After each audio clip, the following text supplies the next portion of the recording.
Well, the nice thing about a rampage at this stage of the conversation is that most of you are already right there feeling it already. And so we can bring this to a good feeling place, just starting where all of you are, by talking about some things that are sort of current events. Let's take advantage of this opportunity to come into the vortex relative to some things that matter.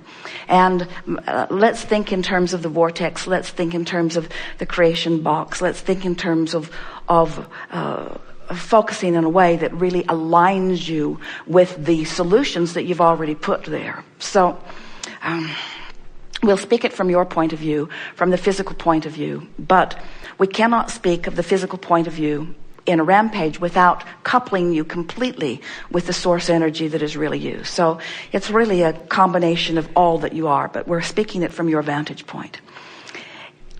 I feel exceptionally happy right now in realizing the well-being that is abounding on this planet. And I'm particularly focused upon the ecological balance of the planet because of the attention that's been brought to it relative to the oil spill in the Gulf. I realize that there have been a lot of conversations about the rightness or the wrongness of drilling underwater, or drilling in areas that are inhabited, or drilling at all. And there's a big debate about whether it's right or wrong to even use oil, whether it's right or wrong to drill it in the way that we are, whether it's right or wrong for corporations to make money from it. There is a lot of confusion about all of that.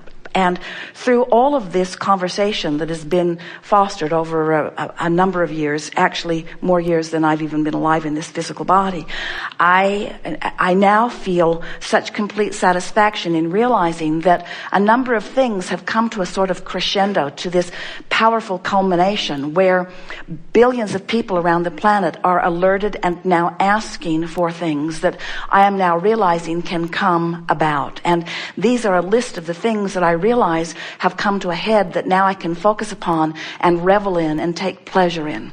I love realizing that as a people on this planet, we have so much talent in our diverse ways of looking at life. And I am confident beyond any doubt that there is not a problem that can present itself to us as a people, or even to me as an individual, but to us as a people, that cannot eventually be solved in a way that far surpasses the details of the problem that brought the solution about. In other words, I am expecting solutions as a result of a problem that is focused, that are bigger, so much bigger and so much better than the initial problem. I am anticipating that as a result of this focused energy, that governments will begin to work together in collaborating what's best for all of us. I can foresee a time when we are not factioned into our individual worlds or into our individual governments, holding one another hostage. I can see that the benefit that I am feeling and the benefit that others are beginning to feel about the collaborative efforts. I can see how our world can come together in a meaningful way as a result of this common problem that we are all beginning to experience. I can feel that the competitive nature of life is not a disadvantage but an advantage. But I can feel that in this competition, sometimes it's easy to get out of whack. And there's nothing like a global crisis to cause us to eventually, and we haven't come to that yet, eventually pull back from the pettiness of pointing out our differences and looking for every opportunity that we can to point out the rightness of our position while we are proclaiming the wrongness of another position. It's time for us to collectively acknowledge that we are collaborative inhabitants of this magnificent planet, where our dominant intent is to work together in a way of continuing the perpetuation of well-being on the planet rather than living in competition with one another. And I am so looking forward to this opportunity to find people coming out of the woodwork from all kinds of unforeseeable places with solutions and benefits, where finally we can come together and recognize that the solutions to the things that matter to us can even come from places that we didn't anticipate them coming, and that there is good that can come from places that we've carved off and only called bad places. I can see that this collaborative experience of this Gulf oil crisis can be a catalyst to bring us together collectively in terms of economics, in terms of ecology, and in terms of in terms of understanding the balance and the power of the diversity. I've been feeling for a while, we're speaking from your perspective, the advantage of the diversity of the beliefs and intentions that are present upon this planet today. And I can't think of anything that has ever happened that has the greater potential of causing people to lay down their prejudices and lay down their learned behavior of pushing against, and be able to see with their own eyes, through their own experience, the advantage of expecting good things to come from unexpected places. I'm happy to be alive in my physical body today. There has never been a time in all of physicality that is more conducive to a joyful life experience on planet Earth. It satisfies me to realize that because we have the potential of creating really big messes, we have the potential of creating really big solutions. And really big solutions is really big evolution. And really big evolution is really big satisfaction of the reason that we have all come forth in this time. I realize that none of us came forth in this time of high-flying intentions just to sort of muddle our way through. We are a powerful people who are collaboratively inhabiting this planet. And the potential for satisfying co-creative experience has never been greater. I love knowing about the vortex, and I love knowing that my emotions guide me to my alignment with it. And the most significant thing that I feel appreciation of in this very moment is the realization that not one other person has to be consciously aware of their vortex or of their inner being with whom they have the ability to align in order for me to have full alignment. And it is also exhilarating for me to realize that I can stand at a distance from any problem in full realization of the solution. And as I take joy in the pondering of the solution, I've contributed to this world in ways that those beating the drum of the problem will never be able to experience the satisfaction of co-creation. I love knowing that all really is well, and that no matter how it looks at any point in time or in a particular place, that the well-being is huge in relationship to the not well-being. I'm satisfied at what is taking place on this planet today. And from inside my vortex, from inside the vortex, where I commonly am, where I mostly am, where I chronically am, in concert with the wholeness of that which I am, I proclaim this time on planet Earth as the best time that has ever been, while I understand that it will get better with every day that comes forth. There is no reason for me to try to fix anything, because nothing needs to be fixed. And yet, as a solution seeker, I take great satisfaction in knowing that solutions are going to reveal themselves to me constantly. It satisfies me to realize that I now know enough that I can live the real time of the solution without needing to ponder the problem any longer. I can feel the satisfaction of all that has been lived before. And I feel that I am here in the time that has been talked about from the beginning of time.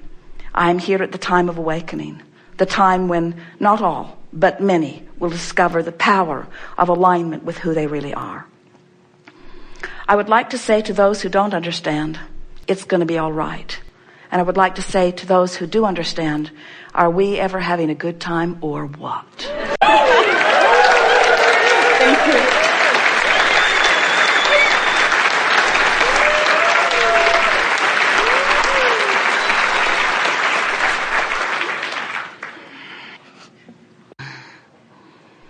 Co-creating at its best, really.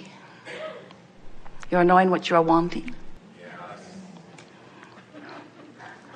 Really.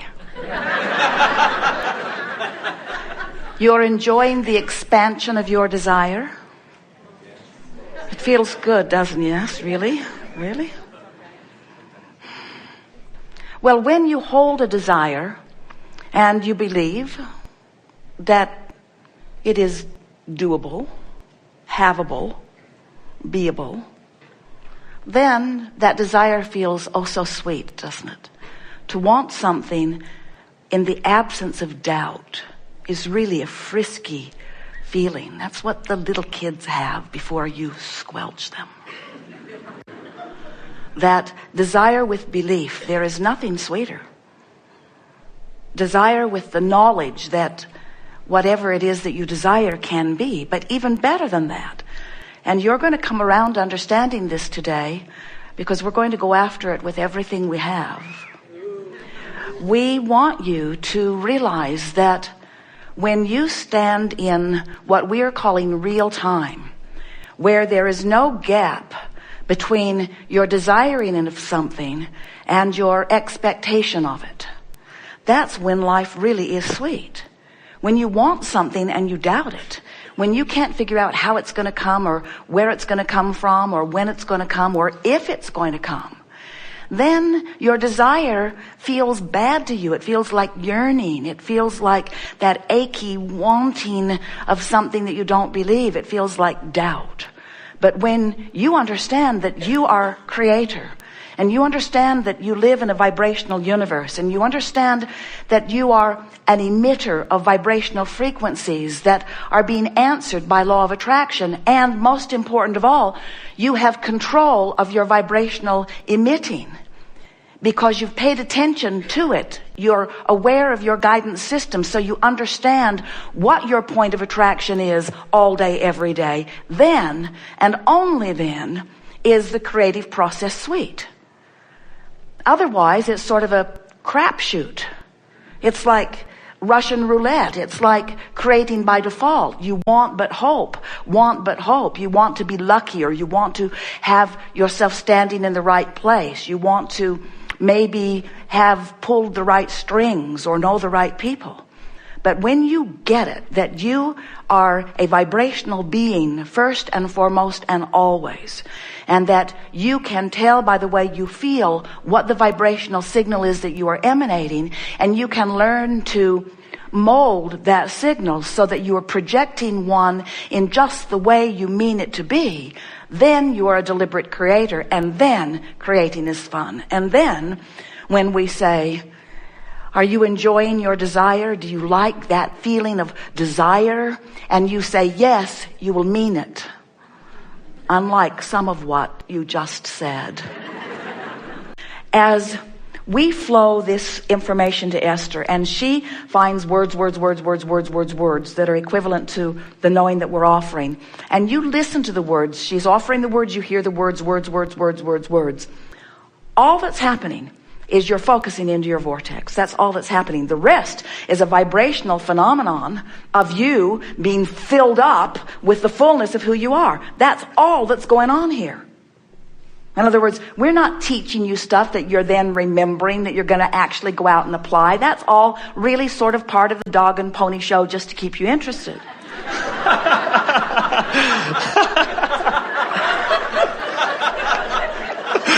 And it makes you feel like you're getting your money's worth. But really all that's happening here is that your state, because of the words that are being offered, you're focusing into the vortex long enough that you're getting a personal experience, and that resonance with who you are is what you're all reaching for. In other words, at very deep levels, you recognize that's how you're supposed to feel. When you have that out of body, near death, whatever you want to call it, experience, you recognize the resonance of it. You knew that that's who you are, and that's how you're supposed to feel. And it was so real and so vivid and so big, no one could ever talk you out of it. In other words, you knew it. And that's what goes on here. In other words, you're coming into alignment with the wholeness of who you are. And once you taste this experience of alignment, you can't go back from it. You can't go back from it. You won't go back from it. You now have a new measurement guide light to feel yourself up against. Good.